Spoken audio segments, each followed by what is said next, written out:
밥 먹는 일일까요? 일하는 일일까요? 저는 여러분들이 일주일 동안 제일 많이 하는 것, 그것은 바로 구경하는 것입니다. 스마트폰만 보면 온 세상 사람들을 다 구경할 수 있습니다.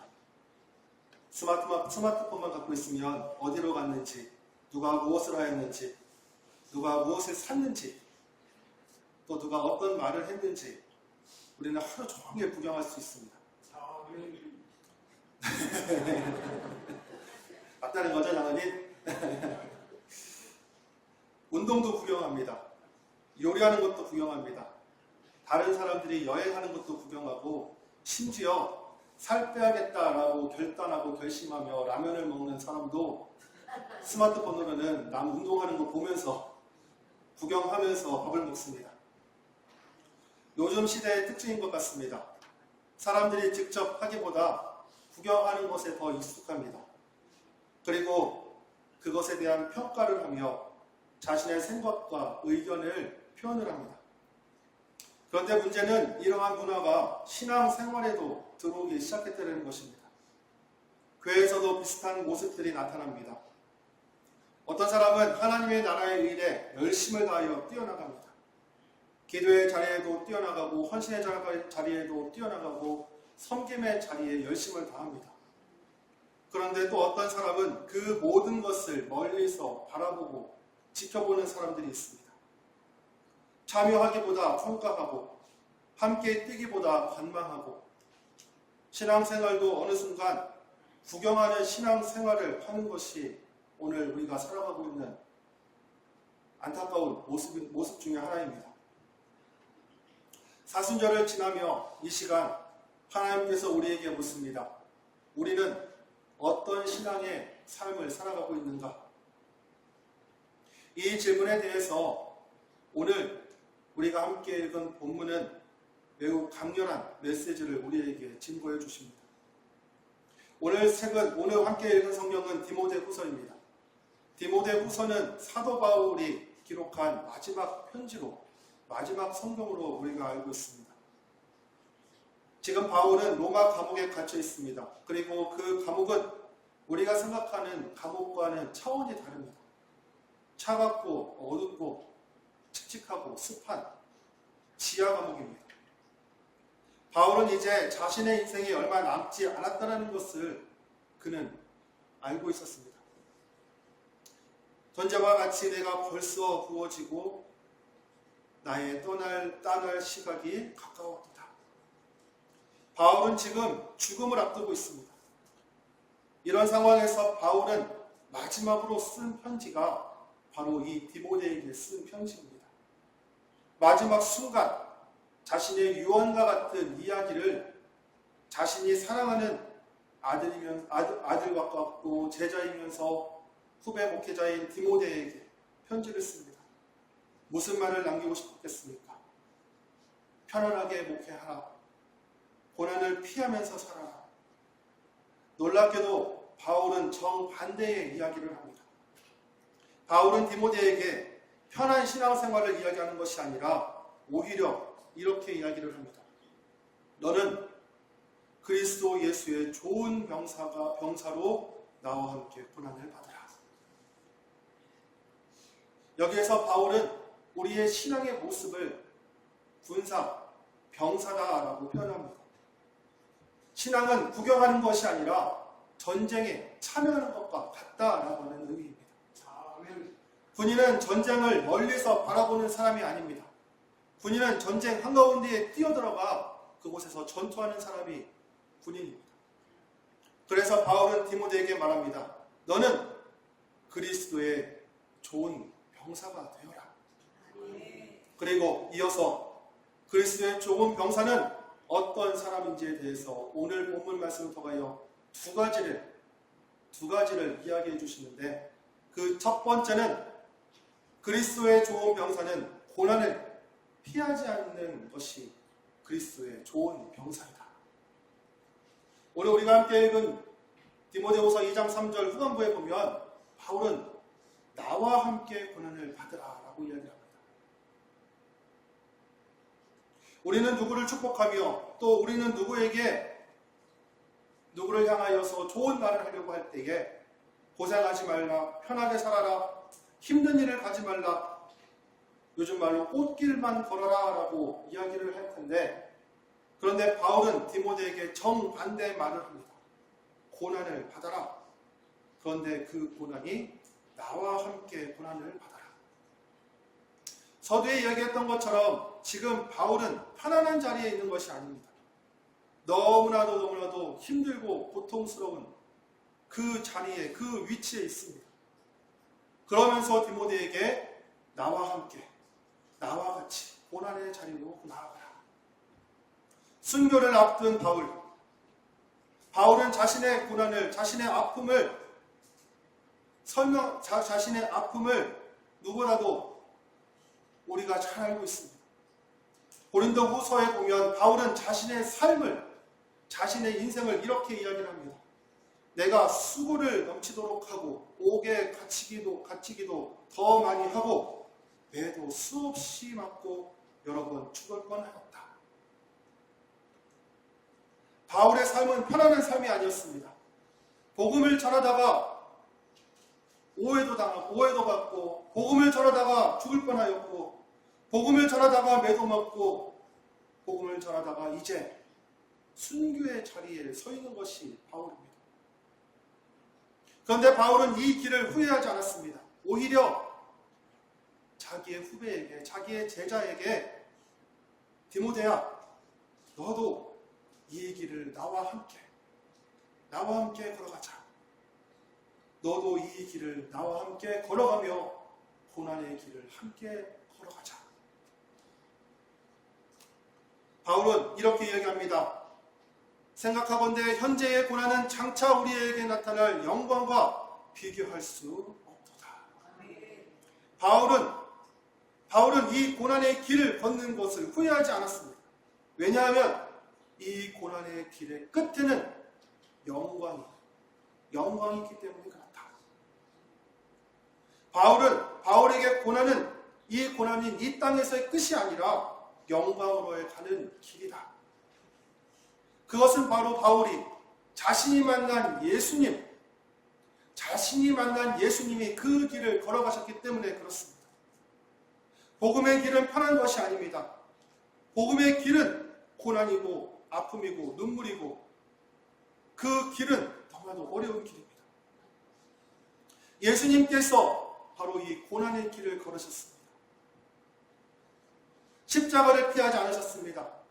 예수님께서는 묵묵히 그 고난의 길을 걸어가셨습니다.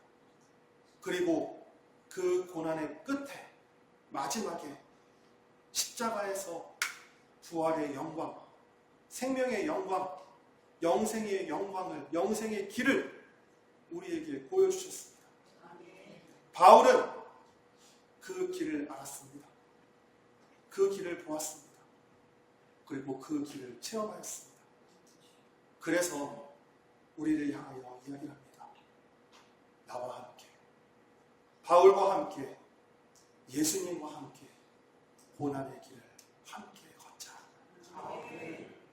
사랑하는 성도 여러분, 사순절은 바로 이 예수님과 함께 걷는 길이 바로 사순절인 줄 믿습니다. 아니, 우리 인생 전체가 예수님과 함께 걷고 예수님과 동행하는 것이지만 특별히 사순절이라고 하는 기간은 그 예수님의 십자가 고난, 그 십자가 고난에서 받으신 영광의 그 멸류관을 우리가 묵상하며 그 자리로 나아가는 것. 사랑하는 성도 여러분, 오늘 바울은 우리에게 얘기를 합니다. 그리스도의 좋은 병사는 예수님과 함께 고난의 길을 걷는 것이다. 바로 소망하기에 이 사순절이 주님과 함께 걷는 복된 길, 또 영광의 길을 향하여 함께 걸어가시는 귀하고 복된 우리 모두가 되시기를 주님의 이름으로 축복합니다.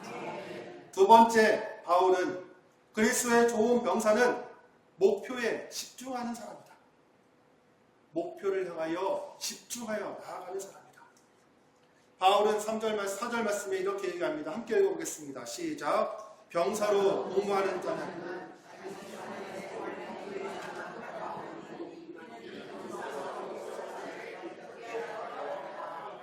아멘. 병사로 복무하는 자는 자기의 생활에 얽매이는 자가 하나도 없다. 자신의 삶에 얽매이는 사람이 아니다. 군인의 삶을 생각해 보십시오. 군인의 삶의 목표는 무엇입니까? 명령을 위해서 살아가는 것입니다. 군인은 사명을 위하여 살아갑니다. 군인은 자신의 가족과 자신의 삶을 내려놓고 명령자의 명령에 순종하기 위해 나아가는 것이 군인의 사명입니다. 자기의 편안함, 자기의 자유, 자기의 계획, 이 모든 것을 내려놓고 하나의 목표를 향해 나아가는 것입니다. 우리의 신앙도 마찬가지입니다. 예수님은 분명하게 우리에게 목표를 주십니다. 그 목표는 무엇입니까? 바로 십자가입니다. 히브리서 12장에 이렇게 얘기합니다. 믿음의 주요 또 온전케 하시는 이인 예수를 바라보자. 그는 그 앞에 있는 기쁨을 위하여 십자가를 참으사 부끄러움을 개의치 아니하시더니 하나님 보좌 우편에 앉으셨느니라. 예수님은 십자가라고 하는 목표를 향해 걸어가셨습니다. 사탄이 예수님을 시험할 때도 사람들이 예수님을 이 땅의 왕으로 삼으려고 할 때도 예수님은 흔들리지 않으셨습니다. 왜냐하면 예수님께서는 분명한 사명이 있기 때문에 그렇습니다. 오늘날 많은 그리스도인들이 힘들어하는 이유는 무엇입니까? 신앙의 목표가 흔들리기 때문에 그렇습니다. 우리가 이 땅을 살아가는 이유와 목적, 또 하나님께서 우리를 예배당을 세워주신 목적, 또 하나님께서 우리를 구원의 백성으로 천국 시민으로 세워주신 목적을 우리가 잃어버렸기 때문에 그렇습니다. 그 이유는 무엇입니까? 왜 우리의 목적이 하나님께서 세워주신 목적이 흐려졌습니까? 하나님보다 세상을 더 크게 보기 때문에 그렇습니다. 하나님보다 성공을 더 중요하게 여기고 하나님보다 내 형편을 더 중요하게 생각하며 하나님보다 사람의 평가를 더 중요하게 생각하는 것. 그때 우리의 신앙이 흔들리게 되고 우리의 목표를 놓치게 됩니다. 사랑하는 성도 여러분, 문제는 환경도 아니고 형편도 아닙니다. 우리의 시선입니다. 우리가 어디를 바라보고 있느냐라고 하는 것입니다. 사순절은 우리에게 우리의 시선을 점검하게 하는 시기인 줄 믿습니다. 나는 지금 무엇을 바라보고 살아가고 있는가? 나는 무엇에 중심을 두고 살아가고 있는가? 사순절은 우리의 시선을 다시 십자가로 돌리게 하는 시간인 줄 믿습니다. 십자가는 우리에게 말합니다.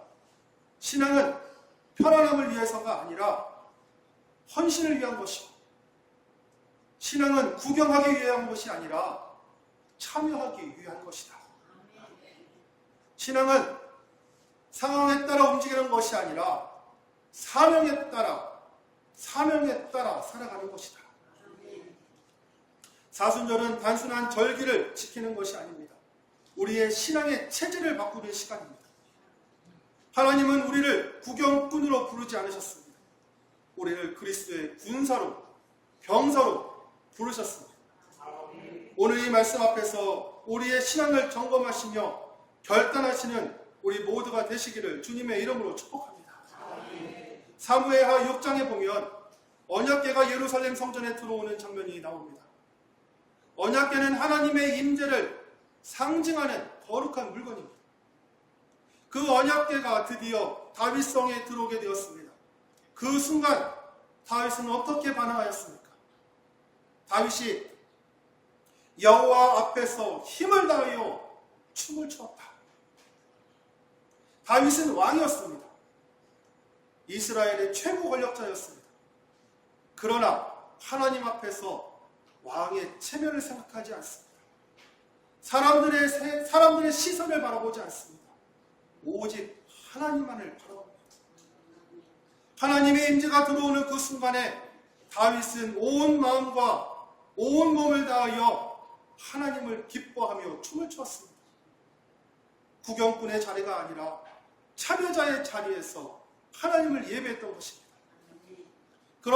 그런데 반면 또 이 똑같은 자리에, 이 같은 자리에 정반대의 행동을 하는 사람이 있었습니다. 바로 미갈입니다. 성경에서는 이렇게 기록합니다. 여호와의 궤가 다윗 성으로 들어올 때에 사울의 딸 미갈이 창으로 내려다보다가 다윗 왕이 여호와 앞에서 뛰놀며 춤추는 것을 보고 신중에 그를 없이니라. 여기서 중요한 것은 창으로 내려다보다가. 미갈은 어디에 있습니까? 예배의 자리, 은혜의 자리에 있는 것이 아니라 창문 뒤에 서서 함께 기뻐하지 않고 함께 예배하지 않고 바라만 보고 쳐다만 보고 평가하는 자리에 있었던 것이 미갈이었습니다. 다윗은 하나님 앞에 뛰어나왔습니다. 미갈은 창문 뒤에 서서 바라만 보았습니다. 다윗은 하나님을 향하여 찬양하고 영광 돌리며 응답하였습니다.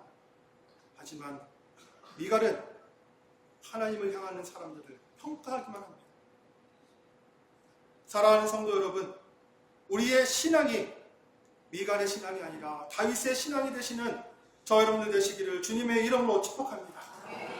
참여하는 신앙, 그리고 다윗과 같이 함께 뛰놀며 춤추는 성도들.